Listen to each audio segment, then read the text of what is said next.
Assalamualaikum dan selamat sejahtera. Saya Siti Emilia binti Muhammad Laris dari SMK Bandar Baru Seri Petaling. Pada hari ini kita akan belajar bab 4 komposisi kimia dalam sel dan pelajar saya akan membentangkan subtopik protein. Selamat sejahtera saya ucapkan kepada cikgu dan rakan-rakan yang saya kasihi sekalian.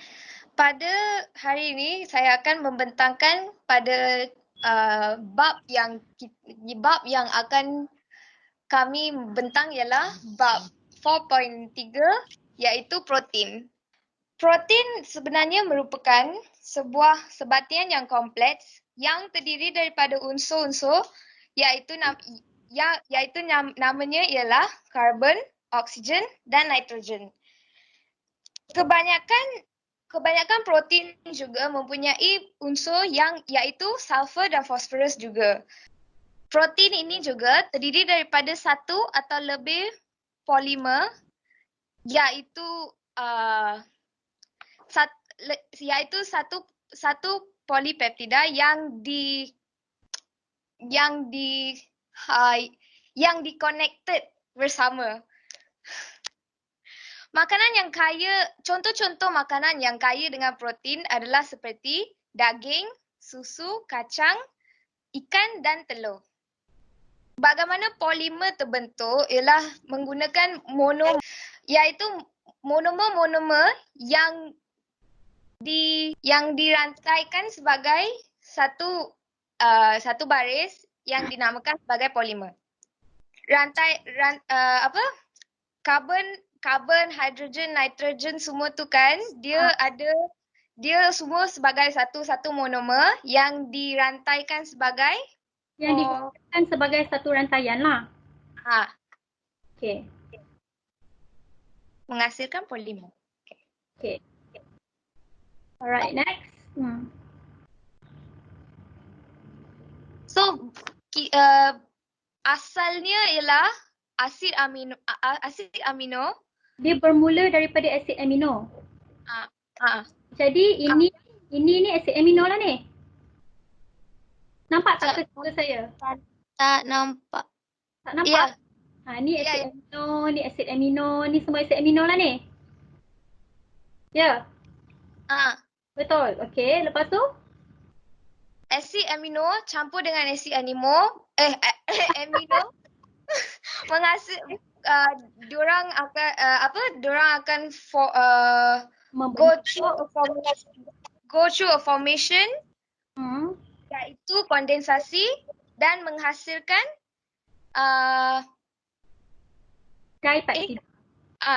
dipepsida dan air. So apa nama proses tadi? Kondensasi. Alright. Okey, kemudian?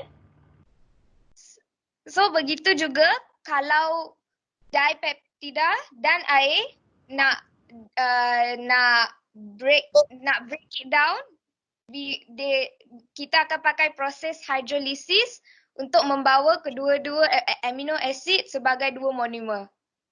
Okey, nama proses itu ialah proses hydrolysis. Okey, maksud awak gabungan dipeptida ini akan membentuk polipeptida, betul? Dan gabungan polipeptida ni nanti sama juga melalui proses hidrolisis akan membentuk protein. Betul? Macam tu? Yes. Okey. Ada apa-apa lagi nak terang dari Raja ni? Ya. Okay. Apabila kedua-dua amino acid go through condensation, amino acid dan amino acid akan menghasilkan dipeptida. Dipeptida itu ada satu bond. Bond itu dipanggil sebagai peptida bond. I tak tahu dalam bahasa Melayu apa. Dan peptida. Okey? Okey. Okey. Kemudian? Itu je. Itu je untuk slide. Right. Next. Asid amino ini wujud ada 20 jenis yang wujud secara semula jadi. That means it's like natural kot. Okay. So kalau korang lihat kat screen tu, dia merupakan bahagian asid amino. Okay, kita kena tahu asid amino ni ada 20 jenis wujud secara semula jadi. Dan Pelbagai jenis molekul polipeptida dapat dibentuk daripada 20 jenis asid amino. Kerana setiap jenis protein berbeza dari segi urutan asid amino dalam rantai polipeptidanya. Okay, contoh. Ada contoh? Ada. Ada. Okey, jadi apa maksud 20 jenis asid amino ni? Ada 20 jenis yang wujud secara semula jadi. Awak kata kan? Pelbagai jenis molekul polipeptida dapat dibentuk daripada 20 jenis asid amino. Setiap jenis protein berbeza dari segi urutan asid amino dalam rantai polipeptidanya. Okey, mana rantai polipeptidanya? Mana rantai mana? Nombor tadi kot. Ha? Yang tadi? Nombor tadi kot. Ni? Okey, saya tengah balik lah cikgu. Okey, nak skip eh? Okey, nak skip. Okey, kita skip dulu. Alright, okey, cepat. Okey, lepas asid amino, kan kita cakap asid amino ni, dia merupakan unit paling asas bagi protein. Okey, Ataupun kita panggil monomer lah. Ataupun unit yang kecil. okey. Dia unit paling asas tu, dia yang permulaan dia tu. So, kalau tengok dekat skrin ni, di peptida, dia terdiri daripada 2 molekul asid amino yang dirangkai bersama ikatan peptida melalui proses kondensasi. So, dia cakap ada 2 molekul asid amino. So, asid amino tambah asid amino. Dia mesti melalui proses kondensasi, dia akan membentuk dipeptida dan air. Okey, so macam karbohidrat lah. Maksudnya monosakarida tambah monosakarida jadi disakarida. Macam tu? Macam tu lah, sama je macam monosakarida, disakarida semua tu. Oh, nama proses tu samalah, kondensasi. Ya. Okey. Ya. Then? Dalam proses ni, satu molekul air akan disingkirkan. Kondensasi seterusnya boleh merangkai lebih banyak asid amino untuk membentuk polipeptida. Okey, boleh diuraikan kepada asid amino melalui hidrolisis. Tadi kan yang kat atas tu asid amino, proses kondensasi membentuk dipeptida dan air.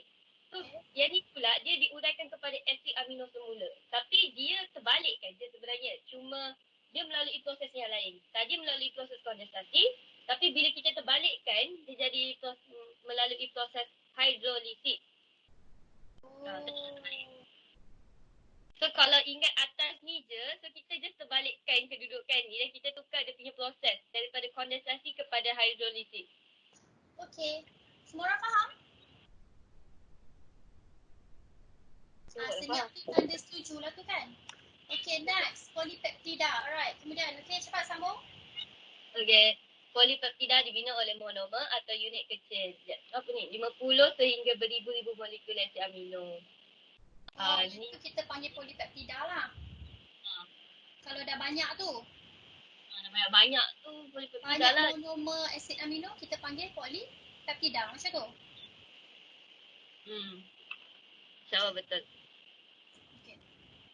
Kemudian? Okey, ini adalah kepentingan protein dalam sel. Iaitu kepentingan protein dalam sel.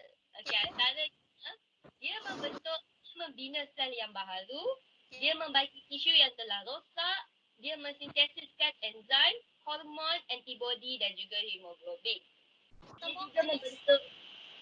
Dia juga membentuk bahan binaan seperti keratin pada kulit, kolagen pada tulang dan myosin pada tisu otot. Okey, baca bawah ni lah. Penguraian protein atau polipeptida oleh enzim pencernaan memberikan kita tenaga. Asid amino digunakan semula untuk membina molekul protein yang diperlukan oleh badan.